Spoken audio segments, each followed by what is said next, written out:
अस्सलामु अलैकुम वरहमतुल्लाहि वबरकातुहू। अल-इलल व मारिफतुर रिजाल लिल इमाम अली इब्न अल-मदीनी रहमहुल्लाह। हदीस नंबर 155। काला अली, इमाम अली बिन मदीनी रहमहुल्लाह ने फरमाया, हदीस अबी हुरैरा अनिन नबी सल्लल्लाहु अलैहि वसल्लम मन इस्ताजा मज़अन लम यज़कुरिल्लाह फीही काना अलैहि तिरा। ये हदीस सुनन नबी दाऊद हदीस नंबर 4856 और 5059 में है। इसी तरह मुस्नद हुमैदी हदीस नंबर 1158 में है। इसको जिक्र करने के बाद इमाम अली बिन मदीनी फरमाते हैं,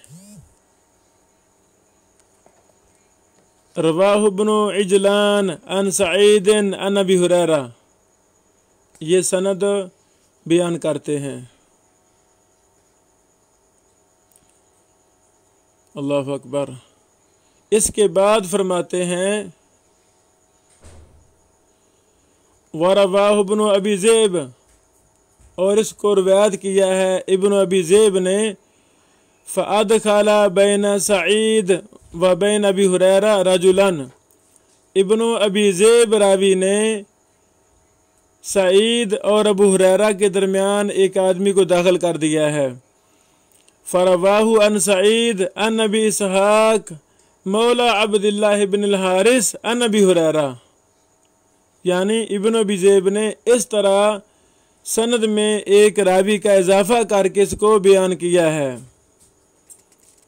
ये इजाफे वाली सनद मुस्नद इमाम अहमद हदीस नंबर 9580, अमलुल यौमि वल लैला हदीस नंबर 406,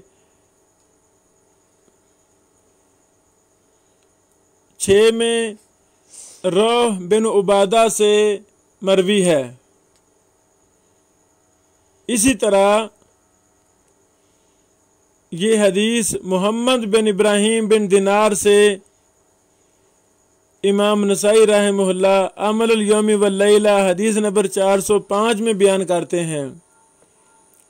इसी तरह उस्मान बिन उमर से सुनन कुबरा लिन नसाई में है, हदीस नंबर 4856। ये 5 रावी हैं, यहया बिन सईद, रौह बिन उबादा, अब्दुल्ला बिन मुबारक, मोहम्मद बिन इब्राहीम बिन दिनार, उस्मान बिन उमर। ये बयान करते हैं इब्नु अबी ज़ैब से, वो बयान करते हैं सईद बिन अबी सईद अल मकबूरी से, वो इसहाक से। अल्लाहु अकबर। इमाम अली बिन मदीनी रहमहुल्लाह इसके बाद फरमाते हैं, वरवाहु सालिहुन मौला तोआमा अन अबी हुरैरा। एक और सनद बयान की है कि इसको सालेह ने अबू हुरैरा से भी बयान किया है। ये सनद मुस्नद इमाम अहमद हदीस नंबर 9842 में आप देख सकते हैं, और सुनन तिरमिज़ी हदीस नंबर 3380 है। सुफियान बिन उयैना की सनद से। इसी तरह मुस्नद अहमद में हदीस नंबर 10427 नंबर हदीस ज़ियाद बिन साद की सनद से। ये बताना मकसूद है कि सालेह मौला तोआमा अन अबी हुरैरा से बयान करने वाले इब्नु अबी ज़ैब हैं, सुफियान बिन उयैना हैं और ज़ियाद बिन साद हैं। ये तीनों सालेह मौला तोआमा से बयान करते हैं। अल्लाहु अकबर।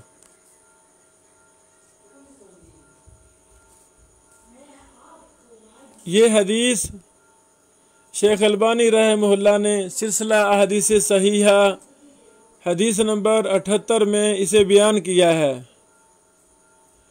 اور امام دارقطنی رحمہ نے اپنی مبارک کتاب علل دارقطنی کے اندر لکھا ہے وقول ابن ابی ذئب اشبہ بالصواب، کہ ابن ابی ذئب کی بات یہ درستگی کے زیادہ قریب ہے، درستگی کے زیادہ مشابہ ہے، یہی بات عمدہ ہے۔ یہ علل دارقطنی جلد نمبر 8 صفحہ نمبر 154 ہے۔ واللہ عالم بالصواب۔ تو خلاصہ کلام یہ ہے، ائمہ محدثین رحمہم اللہ نے کتنی زیادہ محنت کی، اللہ اکبر، سندوں کو کھنگالا، متون کو کھنگالا، ایک ایک حرف جو ثابت تھا اس کو محفوظ کہا، جو غیر ثابت تھا اس کو غیر ثابت کہا، جو راوی کی غلطی تھی اس کو غلطی کہا۔ تو یہ بڑا ہی مبارک فن ہے، اس پر ہمیں محنت کرنی ہے، اس کو سیکھنا ہے۔ السلام علیکم ورحمۃ اللہ وبرکاتہ۔